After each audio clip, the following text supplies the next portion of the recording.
I still get a bit nervous every time. Nervous is good. May? Do you hear this? You have to be back within 20 minutes. Just stay calm. সমুদ্রের 100 fit গভীরে তুমি যদি একবার ফেঁসে যাও, ঠিক কি কি হতে পারে তোমার সাথে সেটা জানো? ধরো তোমরা দুই বন্ধু মিলে সমুদ্রের গভীরে ডাইভ করতে গেছো। চারপাশে শুধু নীল জল আর শান্তময় আমেজ। সে এক আলাদা অনুভূতি, তাই না? আর যদি তখনই ঘটে যায় এমন এক ভয়ানক দুর্ঘটনা, এবারে শুধুমাত্র বেঁচে থাকার লড়াই। ঠিক এরকমই এক লোমহর্ষক গল্প নিয়ে 2023 সালে মুক্তি পায় দ্য ডাইভ মুভিটি, যেখানে কিছু দম বন্ধ করা মুহূর্ত এবং স্বল্প সময়ের মধ্যে নিজেদের জীবন বাঁচানোর লড়াই আপনার হৃদস্পন্দন আরও বাড়িয়ে দেবে। এবং শেষে মুভিটির বেশ কিছু আননোন ফ্যাক্টস, অর্থাৎ অজানা তথ্য এবং বিটিএস পিকচার্সও শেয়ার করব। তাই এক্সপ্লেনেশনটি এন্ড পর্যন্ত দেখার রিকোয়েস্ট রইল।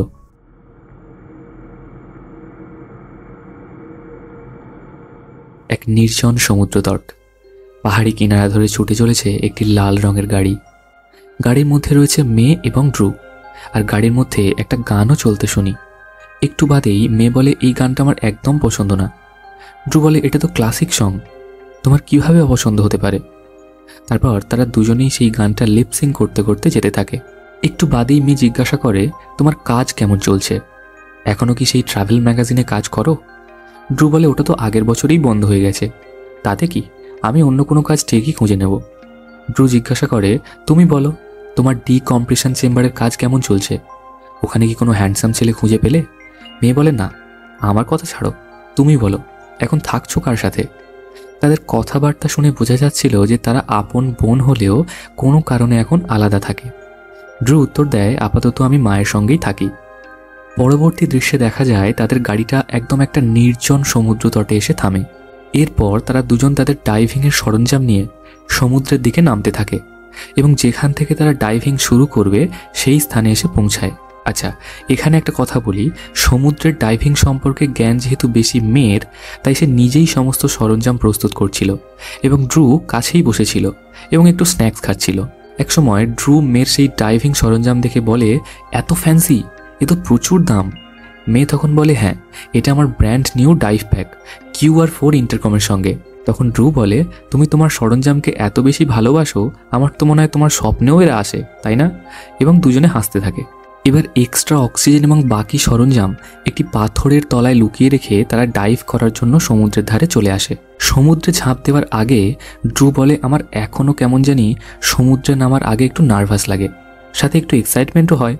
সেটা শুনে মেয়ে বলে, ভালোই তো, নার্ভাসনেস আর এক্সাইটমেন্ট দুটোই ভালো জিনিস। কিন্তু মেয়ের মুখ দেখে বোঝা যাচ্ছিল সে কোনো কারণে ডিস্টার্বড আর সবসময় একটু অফ মুডে থাকে, এবং সে কেন এমন সেটা ক্রমশ প্রকাশ্য। তারপর তারা দুজন ডাইভিংয়ের জন্য সমুদ্রে ঝাঁপ দেয়। এরপর মেয়ে বলে, আমরা 50 ফিট গভীরতা পর্যন্ত যাব, আর তুমি আগে চলো, আমি পিছনেই আছি।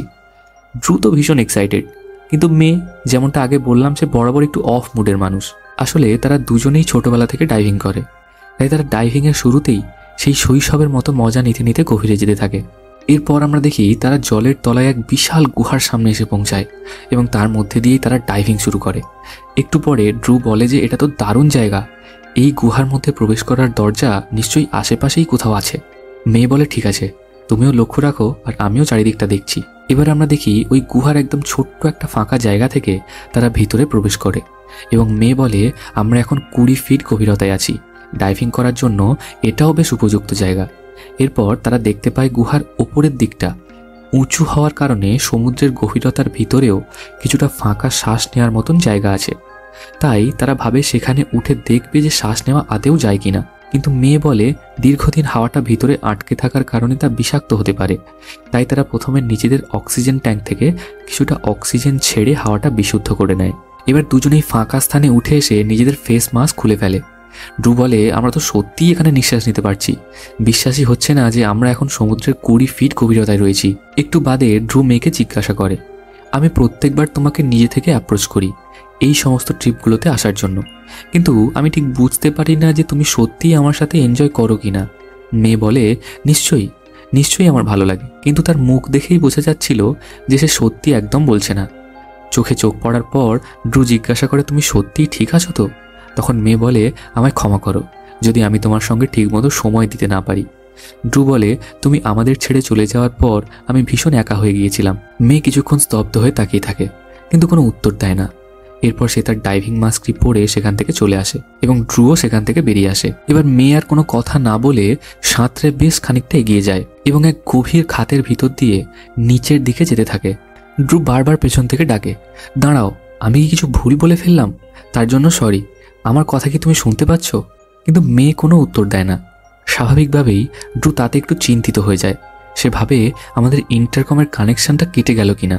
কিন্তু মেয়ে কোনো সাড়া শব্দ ছাড়াই শুধু ভাসতে থাকে এবং গভীর সমুদ্রের তলার দিকে তাকিয়ে কি যেন ভাবতে থাকে। একটু বাদেই মেয়ে বলে ওঠে, তুমি কি ওটা শুনতে পাচ্ছ? ড্রু তখন বলে, কি শুনতে পাবো? তারপর দেখি হঠাৎই সমুদ্রের মধ্যে পাথর বৃষ্টি শুরু হয়। কোনো কারণে পাহাড় ধসে পড়া নুড়ি এবং বড় বড় পাথর তাদের উপর পড়তে শুরু করে এবং চারপাশটা মুহূর্তের মধ্যে ঘোলা হয়ে গিয়ে কেমন যেন ঝাপসা হয়ে যায়। এরপর দ্রুত ভীষণ আতঙ্কিত হয়ে পড়ে এবং বারবার ইন্টারকমের মাধ্যমে মেয়েকে ডাকতে থাকে এবং মেয়েকে বলে, তুমি কি আমার কথা শুনতে পাচ্ছ? কিন্তু মেয়ের দিক থেকে কোনো উত্তর আসে না। ড্রু কোনো উত্তর না পেয়ে ওই অন্ধকার সমুদ্র খাতের মধ্যে নিজের হ্যান্ড লাইটটা অন করে মেয়েকে খুঁজতে গভীর খাতের মধ্যে প্রবেশ করে। কিন্তু চারিদিক ভীষণ ঘোলা হয়ে গিয়েছিল, সে ভালোভাবে কিছু দেখতেই পাচ্ছিল না। সে আরও গভীরে যাওয়ার আগে একটা পাথরের গায়ে একটা দড়ি বেঁধে নেয় এবং রিলটাকে নিজের সঙ্গে নিয়ে গভীরে প্রবেশ করতে থাকে যাতে পথ হারিয়ে না যায়। বারবার সে ইন্টারকমের মাধ্যমে বলতে থাকে যে, মেয়ে তুমি ভয় পেও না, আমি আসছি, তোমায় ঠিক খুঁজে বার করব। কিন্তু মেয়ের তরফ থেকে তখনও কোনো উত্তর পায় না। একটু বাদে হঠাৎ ইন্টারকমের মাধ্যমে একটু আবছা আওয়াজ শোনা যায়। ড্রু জানাচ্ছে, আমি তোমার কথা ঠিকমতো শুনতেই পাচ্ছি না। তখন মেয়ে জানায়, আমি প্রায় 100 ফিট গভীরতায় রয়েছি এবং এখানে খুব বাজেভাবে একটা বড় পাথরের নিচে আমি ফেঁসে গেছি। এরপর ড্রু একটা আইডিয়া করে এবং বলে, আমি আমার টর্চটা বন্ধ করছি, তুমি তোমার টর্চটা জ্বালাও যাতে আমি দেখতে পাই তুমি কোথায় আছো। কিন্তু তারপরও কোনো কাজ হয় না, কারণ এত পাথর বৃষ্টি হয়েছে যে সমুদ্রের তলার জল পুরোপুরি ঘোলা হয়েছিল। এবার যখন ইন্টারকমের কানেকশনটা ঠিক হচ্ছিল তখন তারা একে অপরকে ভালোভাবে শুনতে পায় এবং যেহেতু মেয়ের সামুদ্রিক ডাইভিংয়ের নলেজ অনেক বেশি, তাই সে ড্রুকে একটা বুদ্ধি দেয়, তোমার ওই দড়ির রিলটাকে ধরে ওই বড় পাথরের দেওয়ালটাকে বাঁদিকে রেখে সোজা নিচে নামতে থাকো, তাহলেই আমায় দেখতে পাবে। এবং ড্রু তার কথা মতো নিচের দিকে নামতে থাকে। তারপর তারা দুজন দুজনকে বলে যে নিজেদের টর্চগুলো সব দিকে ঘোরাতে, যাতে খুঁজতে আরও একটু সুবিধা হয়। একটু বাদে ড্রু মেয়ের টর্চের আলো দেখতে পায় এবং দ্রুত সাঁতরে তার কাছে আসে। ড্রু তো তার কাছে গিয়ে প্রচুর প্যানিক করতে থাকে যে কি হবে, কি করব, এই পাথরের তলা থেকে তোমায় কিভাবে বার করব। কিন্তু সেই পাথরের নিচে ফেঁসে থাকা অবস্থাতেও ড্রুকে বলে, আগে নিজেকে শান্ত করো, তারপরেই আমাকে তুমি হেল্প করতে পারবে। আমরা প্রায় 100 ফিট সমুদ্রের গভীরতায় রয়েছি, তাই তুমি যদি এখন প্যানিক করতে থাকো তাহলে তোমার অক্সিজেন লেভেল আরও দ্রুত শেষ হতে থাকবে, তাই নিজেকে শান্ত রাখা ভীষণ গুরুত্বপূর্ণ। কিন্তু ড্রু মেয়ের কোনো কথায় কান না দিয়ে সেই পাথরটিকে ঠেলে সরানোর চেষ্টা করে, কিন্তু অনেক চেষ্টার পরও মেয়ের উপর থেকে কোনোভাবেই সেটা সরাতে পারে না। এরপর সে মেয়ের হাত ধরে টেনে বার করার চেষ্টা করে। বেশ কিছুক্ষণ চেষ্টা করার পরও কোনো ফল হয় না। ড্রু তো অত্যন্ত প্যানিক করতে থাকে এবং বলে, আমাদের যে কোনোভাবে এখান থেকে বেরোনো দরকার। মেয়ে তখন তাকে বুঝিয়ে বলে, নিশ্চয়ই বেরোবো, কিন্তু তার জন্য তোমায় বাইরে গিয়ে অন্য কারোর কাছ থেকে হেল্প আনতে হবে, তবেই আমি এখান থেকে বেরোতে পারবো। এরপর মেয়ে ড্রুকে জিজ্ঞাসা করে, তোমার ট্যাঙ্কে কতটা অক্সিজেন রয়েছে? ড্রু বলে 85 বার। মেয়ে জানায়, আমার ট্যাঙ্কে 100 বার অক্সিজেন আছে আর আমি এই গভীরতায় প্রায় 25 মিনিট বেঁচে থাকতে পারবো। তখন ড্রু বলে, কিন্তু 25 মিনিটে বাইরে গিয়ে কারোর কাছ থেকে হেল্প আনা একদম অসম্ভব। এবারে মেয়ে তাকে স্টেপ বাই স্টেপ বুঝিয়ে দেয় যে ওই স্বল্প সময়ের মধ্যে সে কিভাবে তার জন্য এক্সট্রা অক্সিজেন আনতে পারবে। এরপর মেয়ে তাকে বলে দেয় যে তুমি একদম সময় নষ্ট না করে সোজা সমুদ্রপৃষ্ঠের দিকে সাঁতরে উঠে যাবে এবং সেখানে পৌঁছে প্রথমে হেল্পের জন্য কাউকে কল করবে, আর ওখানেই রাখা পাথরের নিচে দুটো অক্সিজেনের ট্যাঙ্ক আছে, ওটা নেবে এবং তারপর গাড়ির পেছনে দুটো এক্সট্রা অক্সিজেন ট্যাঙ্কও রাখা আছে, সেটা নিয়ে এসে সমুদ্রের ধারে রেখে আসবে। আর গাড়ির ডিক্কিতে একটা কার জ্যাক আছে, সেটাও নিয়ে আসবে, এই পাথরটিকে সরাতে কাজে লাগবে। এবং উপরে পৌঁছানোর সাথে সাথেই তোমাকে 20 মিনিটের টাইমার লাগাতে হবে। 20 মিনিটের ভেতরেই তোমাকে সব কাজ ছেড়ে সমুদ্রে ঝাঁপ দিতে হবে, আর ভয় একদম পাবে না। তোমার অক্সিজেন ট্যাঙ্ক বারবার তোমাকে ওয়ার্নিং দেবে, কিন্তু তুমি সেফটি লিমিটের ভেতরেই আছো, তাই ভয় পাওয়ার কোনো কারণ নেই। এবং মেয়ে ড্রুকে এটাও ভালো করে বুঝিয়ে দেয় যে প্যানিক একদম করবে না, কারণ যত বেশি তুমি হাইপার হবে তত দ্রুত তোমার অক্সিজেন লেভেল কমতে থাকবে। তাই ঠান্ডা মাথায় দ্রুততার সহিত কাজটা করা ভীষণ দরকার, তবেই আমি বাঁচতে পারবো, আর আমি জানি তুমি পারবে। এরপর আমরা দেখি ড্রু যত দ্রুত সম্ভব সমুদ্রপৃষ্ঠে উঠে আসে এবং মাস্কটা খুলে অক্সিজেন ট্যাঙ্কগুলোর কাছে আসে এবং সেখানে এসে দেখে আর এক বিপদ। ওই পাথর ধসে পড়ার কারণে তাদের অক্সিজেন ট্যাঙ্কের জায়গাটা পুরোপুরি চাপা পড়ে গেছে এবং ভেতরেই অক্সিজেন ট্যাঙ্ক এবং গাড়ির চাবিটা রয়ে গেছে।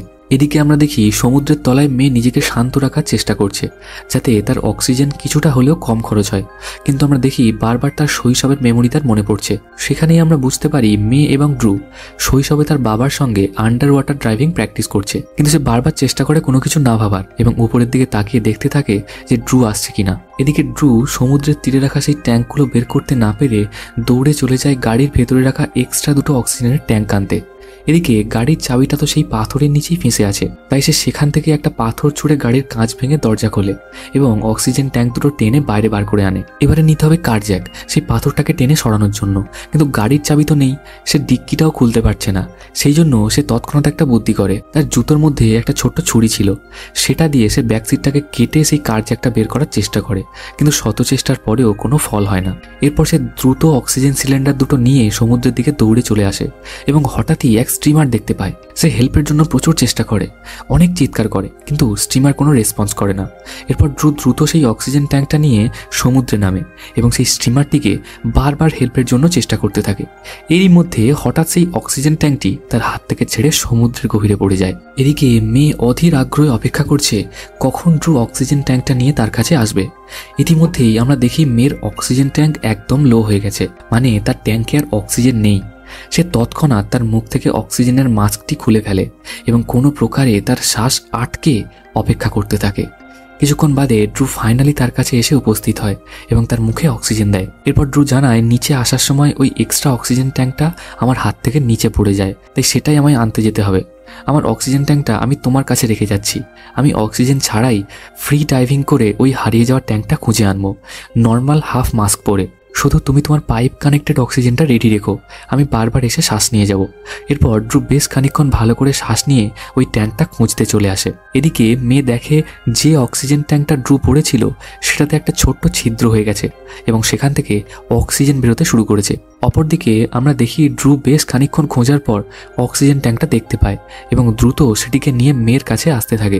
ততক্ষণ তার দম প্রায় শেষ হয়ে এসেছিল এবং ফাইনালি সে মেয়ের কাছে এসে পাইপ কানেক্টেড অক্সিজেন থেকে শ্বাস নেয় এবং মেয়ে বলে, প্যানিক করো না, আস্তে আস্তে শ্বাস নাও এবং আস্তে আস্তে ছাড়ো।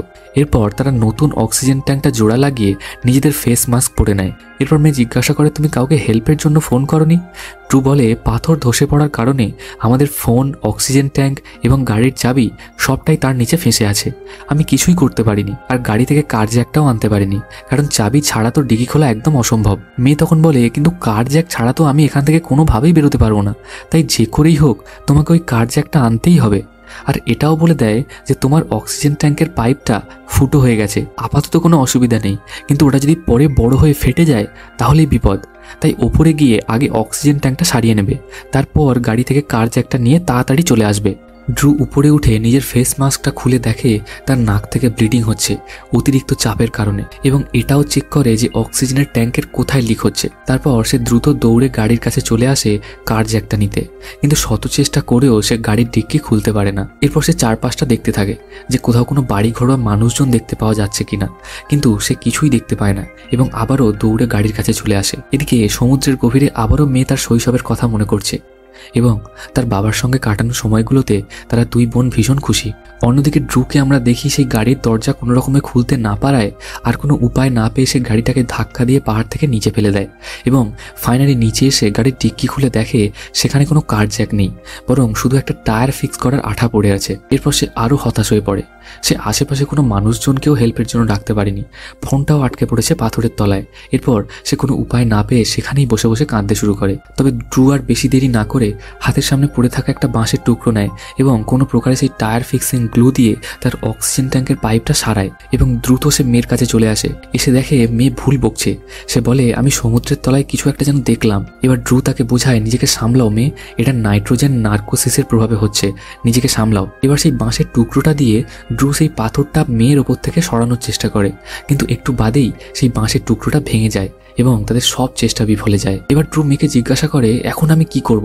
তুমি বলো, তুমি এইসব বিষয় বেশি জানো, তাই তোমাকেই বলতে হবে এরপরে আমার কি করা উচিত। এদিকে অতিরিক্ত সময় ধরে ওই 100 ফিট গভীরতায় থাকার কারণে মেয়ের মাথা আর কাজ করছে না। সে বলে, আমি কিছুই জানি না, তোমার যেটা ভালো মনে হয় সেটাই করো, আমি আর কিছু ভাবতেও পারছি না। একটু বাদে মেয়ে বলে, তুমি ফিরে যাও ড্রু, আমার ভাগ্যে হয়তো এটাই লেখা আছে। কিন্তু ড্রু হার মানে না। সে বলে, আমি তোমাকে এখান থেকে না নিয়ে একদম যাব না। সে একটা বুদ্ধি খাটায়। ড্রু ভাবে তার সেই পিটের বিসিটি জ্যাকেটটাকে ওই পাথরের তলায় যদি রেখে সেটার মধ্যে হাওয়া ভরা যায় তাহলে হয়তো ওই পাথরটি তুলে মেয়েকে তার মধ্যে থেকে বের করে আনা সম্ভব, এবং সে সেটাই করার প্রস্তুতি নেয়। কিন্তু জ্যাকেটটার মধ্যে হাওয়া ভরার সঙ্গে সঙ্গেই আরও একটা বিপদ, অক্সিজেনের পাইপটা সেই মুখের কাছ থেকে লিক করা শুরু করেছে। এবার ড্রুর সত্যিই আর কিছু করার নেই। মেয়ে জানায়, যা যা করা সম্ভব তুমি তাই করেছো, আমার কপালে হয়তো এখানেই মৃত্যু লেখা আছে, তুমি এক কাজ করো, তুমি ওপরে ফিরে যাও। কিন্তু ড্রু বলে, না, আমি কোনোভাবেই হার মানব না, আমি তোমাকে এখান থেকে নিয়েই তবে ফিরবো। এদিকে আর এক বিপদ, ড্রুয়ের কাছে থাকা অক্সিজেনটাও শেষ।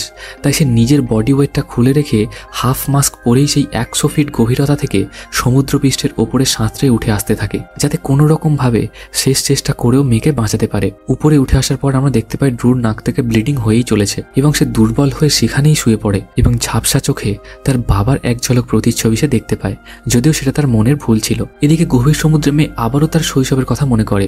এবার সে দেখে তার বাবা তাদের দুজনকে কড়া প্রশিক্ষণ দিচ্ছে এবং তার কানে আবারও সেই গানটি বেজে ওঠে যেটা সে একদম পছন্দ করত না, যদিও এগুলো নাইট্রোজেন এফেক্টের কারণে হচ্ছিল। এই ভাবনা ভাবতে ভাবতে সে আবারও দেখতে পায় যে ড্রু তার কাছে এসেছে হাতে টায়ার ফিক্স করা গ্লু নিয়ে।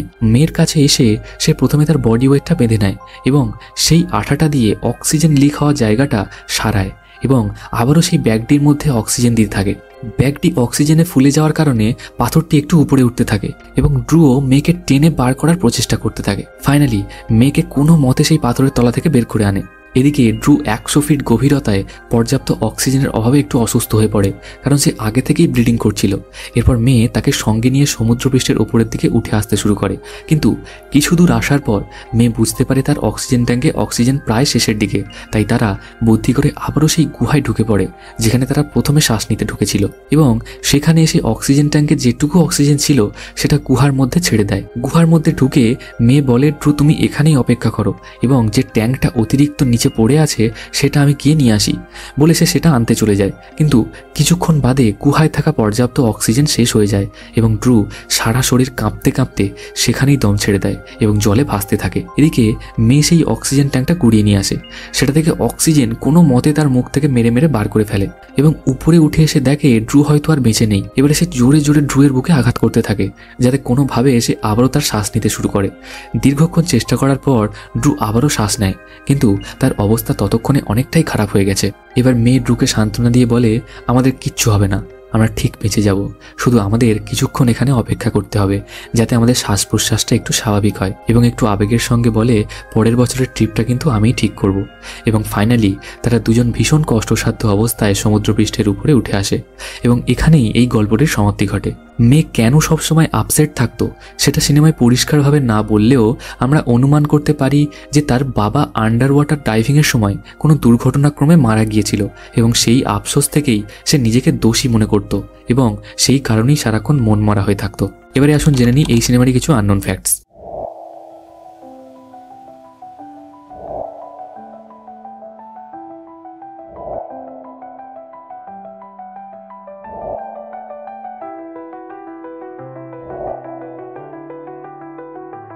এবারে দেখে নেব কিছু বিটিএস পিকচার্স।